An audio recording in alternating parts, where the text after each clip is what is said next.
Coach Heupel talked about it post game. Using 12 personnel being the first kind of opportunity you guys have had because of the depth. Just for you, how much different is it to have some options and not just be on a shoestring budget?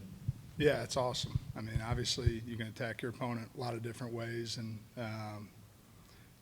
something that we've wanted to do a lot in the past and just haven't had the depth where a year ago if Jay or Callie gets nicked up, like now you're looking at a real tough spot. Now we've got the ability to play in that as much as we want.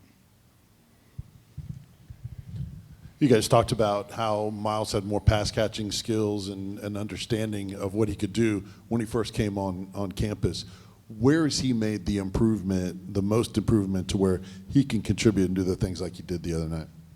Yeah, I think the biggest thing from him from day one was just confidence and knowing that, like, man, you do belong at this level, you do belong at the next level, and trusting that and going and attacking it that way. I think Saturday was great for him to get some production. I think there's still more, and kind of just scratching the surface of what you can see from him. Adam and Casey. Coach Heupel said he really wanted to use the tight ends, 12 personnel, and other ways. But if you look back to the offseason, you had 2 new players there, and you had an inexperienced player there. What did you think as a young coach about that big job, that big responsibility? Yeah, I mean, I think going back to the spring and even fall camp, like the work that the new guys did investing into learning this thing made it really easy where you were able to continue to put stuff on their plate. And I know I was trying to be sly and not exactly say exactly what we were working on, but, man, that was a huge part of what we were able to get really through the summer and fall camp and even spring ball, just because they did such a good job investing into the base stuff that you felt comfortable putting it on their plate. I think the other side of it is anytime you got a chance to be playing more guys, that naturally kind of motivates guys to invest and learn it. Ahead of the first game, I saw that Miles, Holden, and Ethan all have a 3-way handshake. How have you kind of seen their bond play to the success of the room in these first 2 games? Yeah, I mean, it's huge. Obviously, with the tempo, you're going to play multiple guys, and I think everybody kind of understood that coming in. It starts with having great human beings in the room, and we've got a room full of awesome human beings that get excited for each other, root for each other, coach each other. It's really cool to be around that group because of the way they support each other, and it's a bar set by Jay, a year ago, and really has carried into this group as well.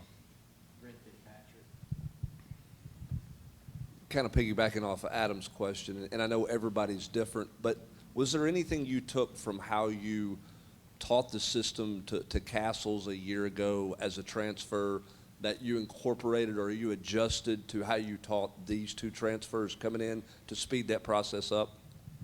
Not radically different in any way. I think every guy is going to be different in how they learn, and some guys, nobody ever comes in and says, hey, I learned best by sitting and hearing it on a PowerPoint presentation, but there is a level of work that goes into it, and understanding that the more you can attack reps full speed, the faster it happens for you. When you're out there thinking and trying to be perfect all the time, it makes it really tough. I think those guys just, man, whether they were right or wrong, from day one, we're going to attack at full speed, and I think that accelerates the learning process. But as far as stuff that we did differently, not a whole lot, honestly.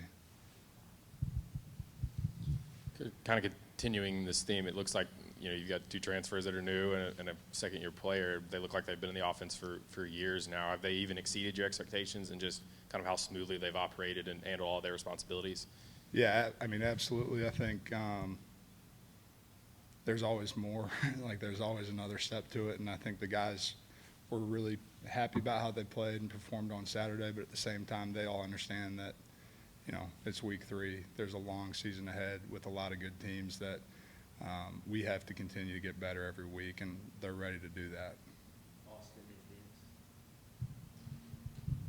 When you're recruiting and you're pitching, the ability to get the ball to the tight ends, incorporating the tight ends, and then the first 2 games, all 3 of your tight ends have touchdown catches. I mean, how much easier does that make you being able to go back to those recruits and go see? Yeah, I mean, it certainly helps. I think, with this cycle, we fight production a lot, and a year ago we were second in the league in touchdowns and had 2 guys that both had fairly productive seasons. Even through spring, you kind of could see what was coming in a lot of ways as far as our ability to be weapons in the pass game. And, you know, through the summer, you're obviously selling that in recruiting, but I think everybody's going to sell, oh, we're going to get the ball to the tight end and we're going to produce. And it's one thing to talk about, it's another thing for it to show up on Saturday. And I am fired up that those guys have had the success they've had so far. How are those top three guys doing in reading, reacting, and adjusting either pre-snap or post-snap to what is asked of them based on just knowledge and the work that they put in? Yeah, you know, to be honest with you, that's one of the areas where we've got to grow and get better. I think, you know, a couple of the reads we made in the pass game, we can make a different read. It's never going to be perfect, and a lot of times, you know, there's gray area where you try to make it as black and white as you can, but at the end of the day, they've got to go execute and make a decision. That's certainly something pre-snap, post-snap this week. I think in the core, there was a lot of stuff that they had to kind of figure out on the fly, and thought they did a really good job handling that. NC State obviously mentioned after the game that they had not seen 12 personnel on film. In the offseason, did you feel like you were keeping a secret, or that you had to, because you would allude to it a little bit, but you wouldn't say it? Yeah, you know, like there's